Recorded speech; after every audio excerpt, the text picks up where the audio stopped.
पैसा वसूल is brought to you by BSE's Investor Protection Fund.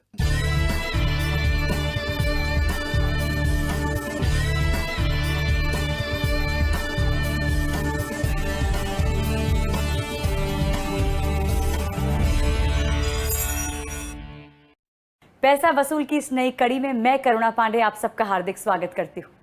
हर बार की तरह इस बार भी शो की शुरुआत करेंगे व्यय सेगमेंट से, जिसमें आज हम एक मध्यम वर्गीय परिवार और उसकी वित्तीय स्थिति से रूबरू होंगे। तो आइए शुरुआत करते हैं व्यय सेगमेंट से, जहां हमारी संवाददाता रत्ना नायर आपकी मुलाकात कराएंगे एक शॉप ओनर और उसके परिवार से। आज हम मुखातिब हो रहे हैं पुष्पेंद्र कुमार सिंह से, जिनकी मोबाइल एक्सेसरीज की दुकान के साथ साथ मनी ट्रांसफर का बिजनेस है। उनके परिवार में उनके माता पिता, पत्नी और बेटी हैं। उनके पिता रिटायर्ड हैं और उनकी पत्नी एक गृहिणी है। आर्थिक तौर पे उनका परिवार उनकी आय पर आश्रित है। आइए नजर डालते हैं पुष्पेंद्र की आर्थिक स्थिति पर। मेरी किस स्टेशनरी की दुकान है और दूसरा मैं मनी ट्रांसफ़र का बिजनेस करता हूँ। दोनों बिजनेस मिला के मुझे 35 से 40 हज़ार रुपये महीने की आमदनी होती है। सिंह परिवार का कुल व्यय लगभग 15 से 20 हजार रुपए है, जिसमें रोजमर्रा के खर्चे, बेटी की पढ़ाई इत्यादि शामिल हैं। महीने में जो भी राशनिंग के खर्चे होते हैं 8-10 हज़ार रुपये, लाइट बिल्स हैं 2,500-3 हज़ार रुपये आते हैं और दवा भी हैं, खर्चे आते हैं। मेरे में 12-15 हज़ार रुपये महीने के घर के खर्चे हमारे हो जाते हैं। जैसे त्यौहार हैं, उन त्योहारों पर खर्चे बढ़ जाते हैं, या गर्मियों की छुट्टियों में बच्चों को साथ में गाँव जाना होता है, या घर में कोई शादी है, तो इन टाइम पे हमारे खर्चे बढ़ जाते हैं।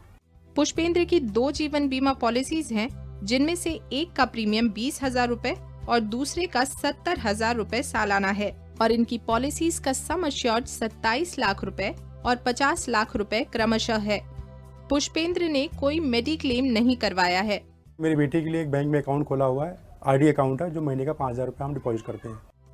इसके अलावा उन्होंने अपनी बेटी की शादी के लिए अलग से कोई बचत या निवेश नहीं किया है। कुछ गहने उनकी बेटी को उपहार के तौर पर मिले हैं। उनके पास एक 2 व्हीलर है, जिसका लोन उन्होंने चुका दिया है। गांव में उनकी एक छोटी जमीन है, पर उससे किसी प्रकार की कमाई नहीं होती। पुष्पेंद्र ने कोई विशेष फाइनेंशियल प्लानिंग नहीं की है। 2 जीवन बीमा पॉलिसीज के अतिरिक्त उनका कोई निवेश नहीं है। इसी सिलसिले में वे हमारे एक्सपर्ट से सलाह चाहते हैं।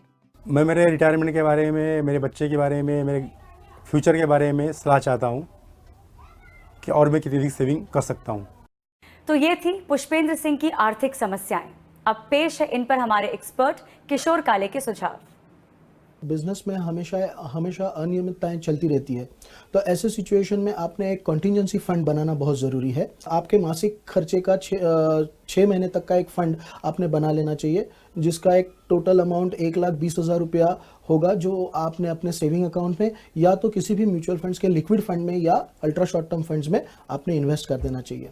एक टर्म प्लान ले लीजिए और उसके साथ साथ आप यह जो इंश्योरेंस जो आप पे कर रहे हो, इसको अगर हो सके तो रिड्यूस पेड अप करके आपका जो इन्वेस्टमेंट है वो ट्रेडिशनल इंश्योरेंस में न डालते हुए थोड़ा सा इक्विटी की तरफ आपको इन्वेस्टमेंट करना चाहिए। किसी इक्विटी म्यूचुअल फंड्स के SIP में अगर आप इन्वेस्टमेंट्स करते हैं, जहां पर आपको 12 से 15% तक का रिटर्न अगर आप एक्सपेक्ट करेंगे, तो यह अमाउंट प्रति माह 4,700 रुपये की भी अगर आप इन्वेस्टमेंट्स करोगे, तो आपका हायर एजुकेशन का, बच्चे के हायर एजुकेशन का जो सपना है वो बहुत आसानी से पूरा हो जाएगा। फ्लोटर मेडिक्लेम पॉलिसी अगर आप ले लेते हैं, जिसकी अराउंड 5 लाख तक की अगर फ्लोटर आपने ले ली, तो आपका जो फैमिली है उसका हेल्थ जो है वो प्रोटेक्टेड रहेगा।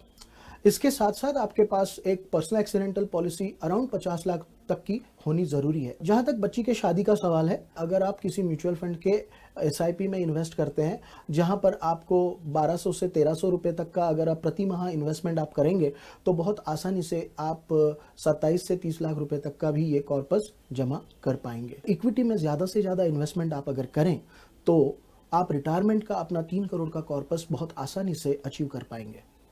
इसके लिए प्रति माह आपको अराउंड 11,000 रुपया सिर्फ रिटायरमेंट के लिए सेविंग करना पड़ेगा। अब वक्त हो चला है एक ब्रेक का। ब्रेक के बाद देखिए मोटर इंश्योरेंस पर एक रिपोर्ट, साथ ही निवेशकों के लिए कुछ विशेष सुझाव। देखते रहिए पैसा वसूल।